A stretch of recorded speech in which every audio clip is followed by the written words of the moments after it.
Jai Hind everyone, good morning to all of you. This is Pooja Upadhyay from Shri Ram Public School. I welcome to you all in Shri Ram Public School online classes.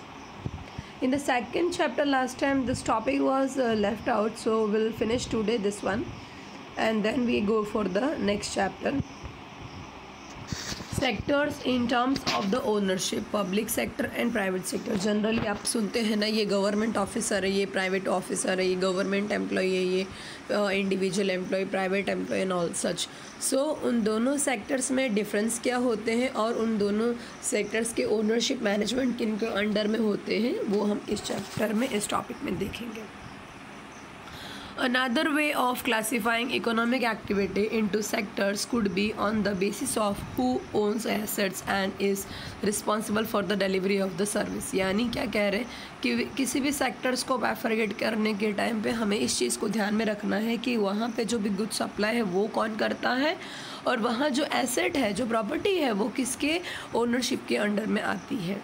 In the public sector, the government own the most of the assets and provide all the services. Public sector जो होता है उसमें ownership किसके under में आती है? Government के. और जो सर्विस प्रोवाइड करते हैं वो कौन होते हैं? Government employ. ठीक है. In the private sector, ownership of the asset and the delivery of service is in the hand of the private individual.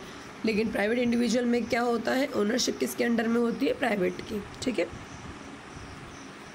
Railways or post office is an example of public sector where the company like Tata, Tisco, Iron Steel and Company Limited, Reliance Industry, these all are the example of your private sector.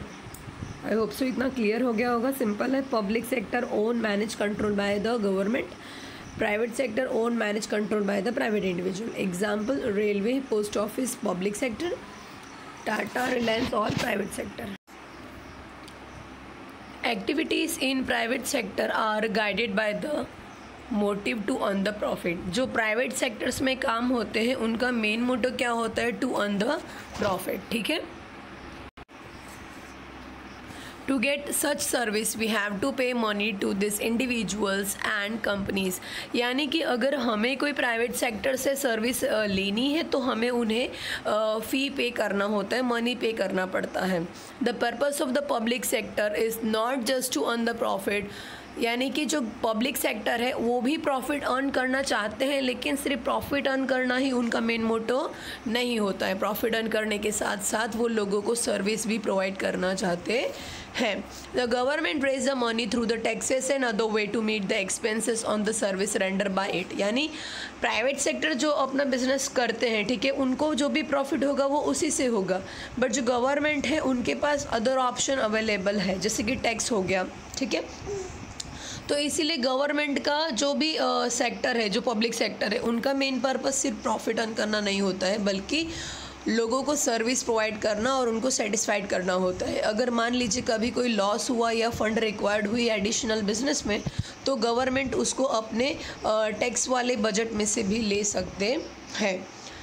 On the service rendered by it. In modern day, the government spend on the whole range of activity. What are this activity? Why do the government spend such activities? Let's find out. There are several things needed by the society as a whole, but which our private sector will not provide at a reasonable cost. ऐसी बहुत सी चीज़ें जो हमें required होती है लेकिन वो private sector provide ही नहीं कर पाते हैं. Some of this needs spending a large sum of the money which is beyond the capacity of private sector. Also, collecting the money from the thousand of the people who use this facility is not easy.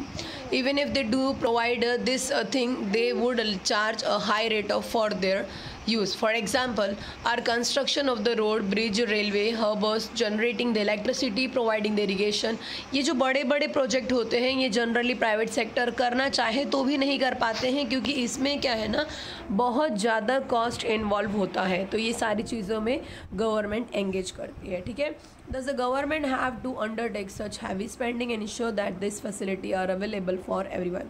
क्योंकि in service को provide करने के बाद इनकी जो service society use करेगी उसके बदले में इनसे जो फंड हमें जो मनी कलेक्ट करना होगा वो इजी नहीं होता है, क्योंकि पॉपुलेशन बहुत हाई है, ठीक है। लेकिन गवर्नमेंट इस चीज़ को करती है क्योंकि जैसे मैंने पहले ही बताया, उनका मेन पर्पज़ सिर्फ प्रॉफिट अर्न करना नहीं है, सर्विस प्रोवाइड करना है और सोसाइटी को सेटिस्फाइड करना है। अब इन चीज़ों के लिए मान लीजिए अगर पब्लिक सेक्टर में लॉस भी होता है फिर भी वो सर्विस प्रोवाइड करना कंटिन्यू रखते हैं, क्योंकि इनके पास और भी सोर्स ऑफ इनकम है, प्रॉफिट है, ठीक है, जो कि प्राइवेट सेक्टर के पास नहीं है। There are some activities which the government has to support. The private sector may not continue the production of the business unless the government encourage. कोई भी प्राइवेट इंडिविजुअल अपना बिजनेस स्मूथली कर ही नहीं सकता अगर गवर्नमेंट का सपोर्ट ना हो।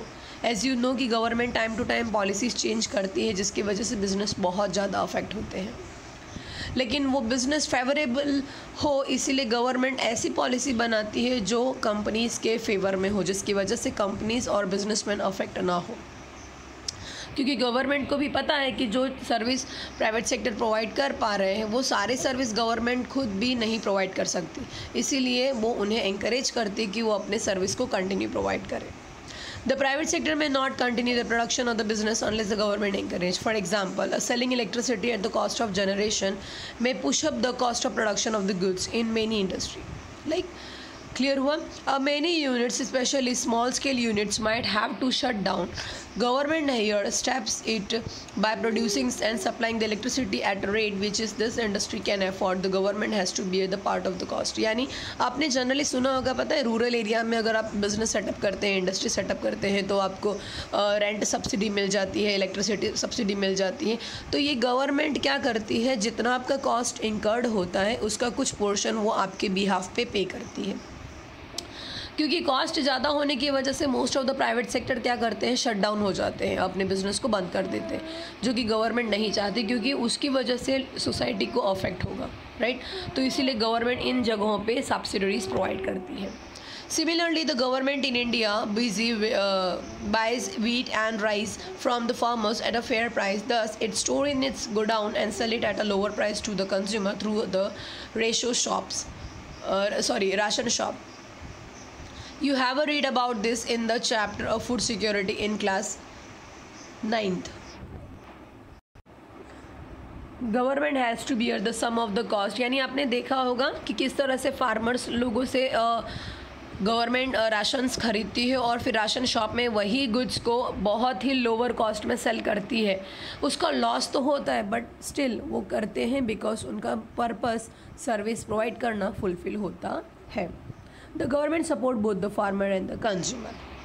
Farmer by purchasing at fair price and consumer by selling at a lower price.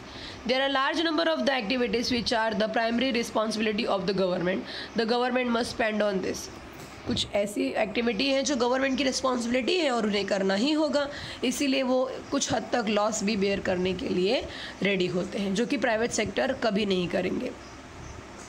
Providing health and education facility for all is one example. We have discussed some of these issues in the first chapter, running proper school and providing quality education.